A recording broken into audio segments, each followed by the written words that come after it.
Hello. Hello, hello. Magandang umaga dito at magandang gabi dyan sa Pilipinas. Ako ay magkokomento lang sa nangyayari sa Senado.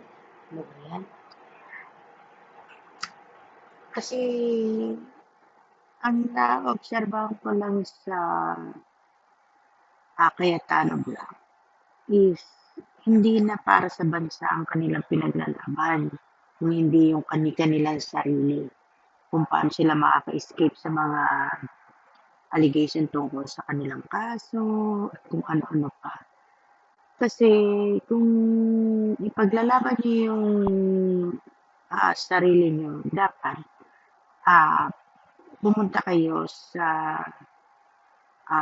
sa Supreme Court at doon niyo ipagtanggol yung sarili ninyo at hindi niyo gagawing ah, human shield ang mga taong bayan para mapaniwala lang sa inyong naratibo.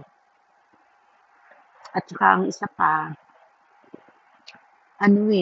halatang hindi na talaga taong bayan. Imagine ninyo nga, kung may mga konsensya yung mga ah, kaalyado or Cayetano Black na yan, ng mga senador, sa nangyaring lindol sa Mindanao, um, katulad sa Sarangani, sa General Santos, na maraming na-damage, is uunahin nilang tumulong. Hindi yung puro na lamang pag-upo at maging Senate President ang kanyang inaano ni Cayetano, hinahabol.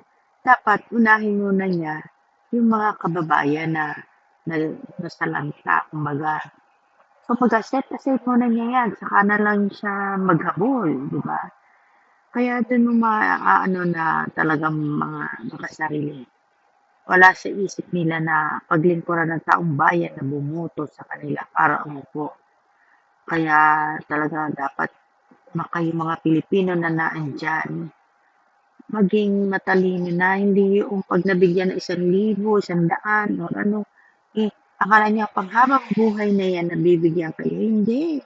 Pansamantala lang niya. Ang lagi niyong titingnan is yung resulta na habang buhay o long term, hindi man habang buhay, yung long term ba na aabutan ng inyong mga anak, di ba? Yung magandang pamalakad, hindi yung puro sarili lang nila, sarili na sila yumaman, mayayaman na yan, isip lang din pagboto.